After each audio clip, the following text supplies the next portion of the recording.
I grew up in the 70s, really, 60s, 70s, 60s. Design was around a lot in the 60s, but it was people didn't talk about industrial design much, or I didn't know that people designed cars, for instance. I left college in about 1980. So that first 10, probably 15 years was pretty tricky, quite difficult. I didn't really discover I was good at it for a long time. It could be that I wasn't very good at it at the beginning. It also took me a long time to have the confidence to do things my own way and understand that your background, your personality, your upbringing, all that stuff, the things you're interested in day to day are all really important, and that's where it all comes from. Designers can go and get jobs with companies, but if you want to do something that, if you want to work for yourself, if you want to do your own work, there isn't really a system. You just have to go out and find a way to do it. So I worked eventually with some of the Italian companies, and then I felt I was in a bit of a rut, and things weren't really going places, and I wasn't really wanting to chase work for the Italian companies, and I wanted to do something else, and I didn't know what it was. And then Tom Dixon joined Habitat, and I talked to him. He talked to me about going there for a while, or going there as head of furniture. So I went there and I spent 4 years there, and that taught me really a lot about the industry. So I visited hundreds of factories, and we had to work very, very quickly on very commercial focused product. One of the things I learned was that I didn't really want to continue working for a big company. I wanted to do my own thing.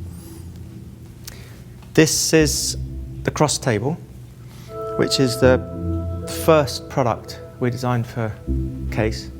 The name Cross, I mean, it is evident in the way it looks, but it came from those quite traditional tables that have a cross at each end of the table and then a bar joining them. And the cross originally, in the original sketches, was flat. There are 2 bolts in each leg that go up to the top, and then there's a fixing that's under here that this beam ties everything together. So this base is 5 elements. There are 4 legs at diagonals, and there's a beam that ties those things together. So it's a little bit like a suspension bridge.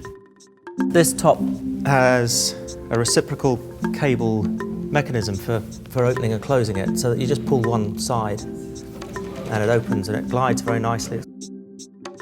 And then the leaves are stored inside that space.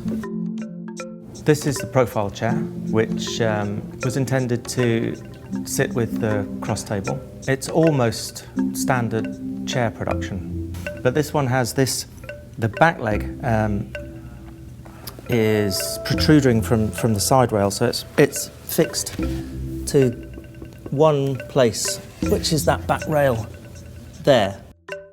But we did that to allow us this profile, this angled leg with the kick at the front, and that's partly aesthetic reasons and it's partly functional. It allows you to stack the chair.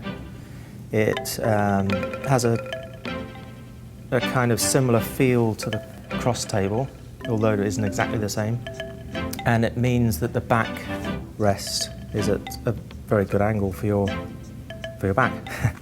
People talk about compromise a lot, actually, particularly younger people, as if compromise is something that's negative, and for me it isn't. For me,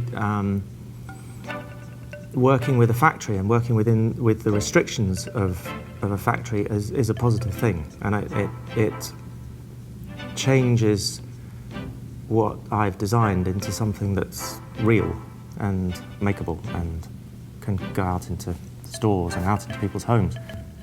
That's what's interesting about it. That's the interesting thing, is it's a kind of puzzle of aesthetics, manufacturing, transportation, assembly, cost, all those things in together.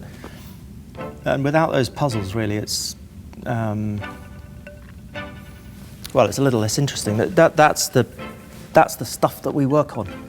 Those are the challenges that are the exciting part.